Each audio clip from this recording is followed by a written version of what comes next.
Tropical Cyclone Ita has now drifted further from the Queensland coast, continuing to weaken to a low. But it certainly left a trail of destruction from when it crossed the coast near Cape Flattery Friday night to where it now sits east of Gladstone. The storm swept through a host of North Queensland towns and cities. Ingham remains isolated after the Herbert River flooded in the wake of Tropical Cyclone Ita. Roads into town remain blocked, but some residents have been allowed through to assess the damage. Ita left Ingham underwater. Rising rivers separated suburban streets and left residents waiting home. The town centre was cut in two. I think it inconveniences everybody, actually. Yeah. Splits the town in half. The Herbert River turned into a raging torrent hours after the eye of the storm. You can see the service station has gone down. The servo remained inundated 24 hours later after 270 millimetres of rain. That pushed the Herbert to a 12.3 metre peak, the highest level in almost 50 years. Ida's force ripped through the region's cane crops. Farmers say most of it survived, only just. We'll have more trash in the bins, which will pull the overall top dollar down, but in all, it is a bit of a setback. Ita delayed drivers too, stopped by water over the Bruce just south of Ingham. Access was blocked to the Jarama Falls with more than a metre of water over the camping ground access. Travellers banked up further south, some teed off to pass the time. Drove up, here we are, trying to get to Cairns, Tully, but stuck for now. We've just been finding the little things that we have and just making games out of it. These German tourists even found reason for a cyclone celebration. I think this is a very special birthday. Nobody can say that his birthday was on a cyclone day. Today, traffic remained banked up the highway, blocking much-needed supplies into the isolated community. As waters receded, the Premier flew in for an afternoon tour. Local businesses told him they've braved the floods before. So this storm was just about there, was it? Resilient residents also told the Newmans they'll recover. Oh, the house there is just the yard. We're very happy to look at whatever's needed to help people. Brittany Klein, 7 News. Roads across Townsville are slowly reopening after torrential rain and flash flooding drenched the city. Cyclone Ita whipped up winds close to 100 kilometres an hour, cutting power to thousands of residents. This was the city's famous coastline after Ita's visit. Just 24 hours earlier, the Category 1 system pounded the shore. Winds were strong enough to lift stinger nets from the sea. Flash flooding was widespread. Streets became waterways and main roads left motorists stranded. I don't think we're going to go through. We're not going to risk it. If it's flooded, forget it. Others took their chances. Drivers diced with rising floodwaters. 2 people were rescued after trying to cross Abbott Street. Not too keen to cross. I don't know. We'll see what happens. If it washes away this half, then we might try. Car parks were inundated. Shoppers told to stay home. It's been a while. Last time I saw it was 5-6 years ago. More than 200 millimetres drenched the city. That's almost 3 times the average April rainfall in 24 hours. This was Alligator Creek when the community was cut off. Crews had to stabilise the town's main bridge. Trees split from their roots and power lines tangled. Well, it was pretty windy, but a lot of noise. Frightening. Power was cut to around 12,000 residents for more than 10 hours after the cyclone. Crews worked through the night to restore the network, which should be back to normal by tomorrow morning. Generally, as North Queenslanders, when we get to April, we breathe a sigh of relief. This has unfortunately given us an all too chilling reminder why that is not the case. Ita has delivered for the region's water supply. Ross River Dam is now overflowing. Claire Barnes, 7 News. The cyclone has damaged or destroyed millions of dollars worth of crops around Bowen. The local government minister toured parts of the devastated area today. Growers say the floods have caused long-term damage because it's the most crucial time of year.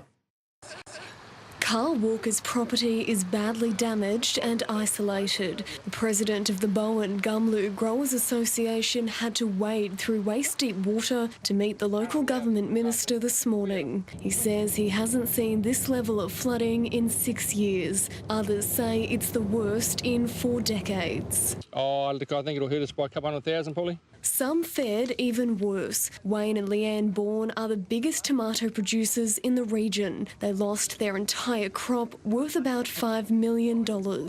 I think most growers would have lost between 30 and 50%. Some crops will be 100% lost. But there is no question that this community's copped a hiding.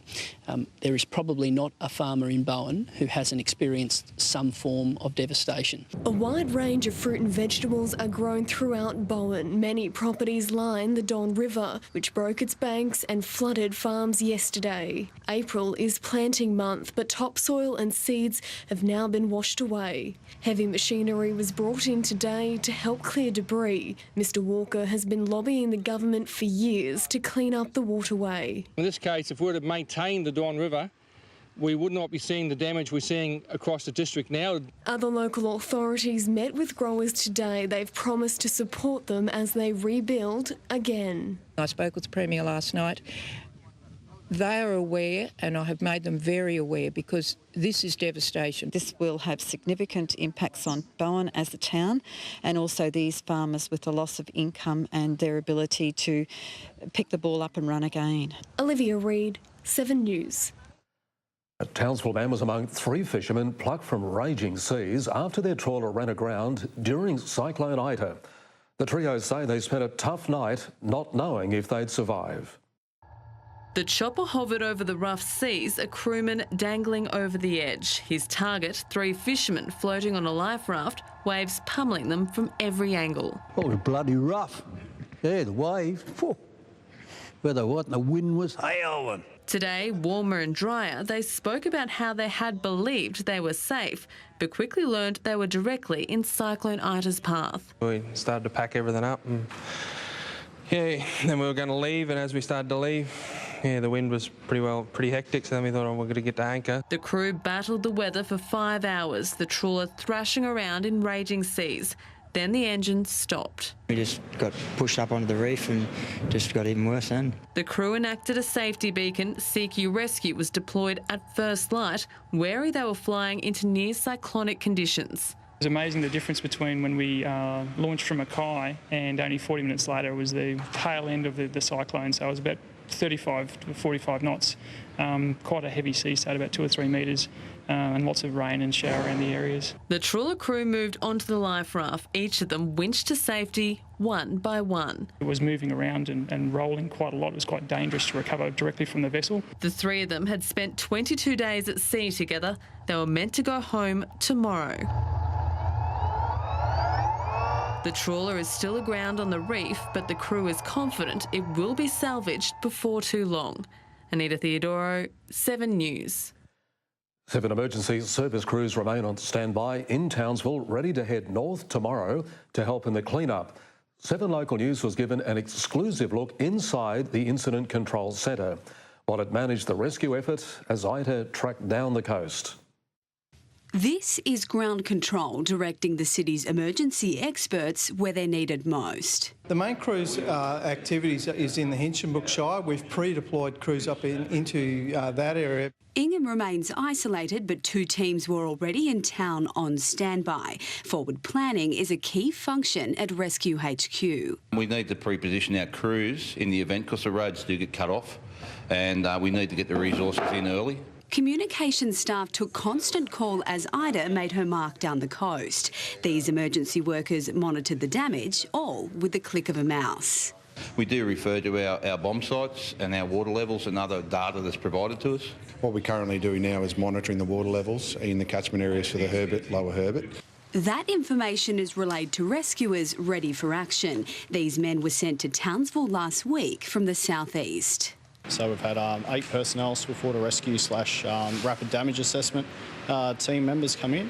They've now been spread as far north as Halifax and south to Ayr. More men will be sent to Ingham early tomorrow. It's working with what is happening, what's the potential, and then actually dealing with what does happen. And as the recovery effort continues further north, more Townsville crews are ready and waiting. There's additional resources required in far northern area. We could facilitate the coordination of those resources. Brittany Klein, 7 News.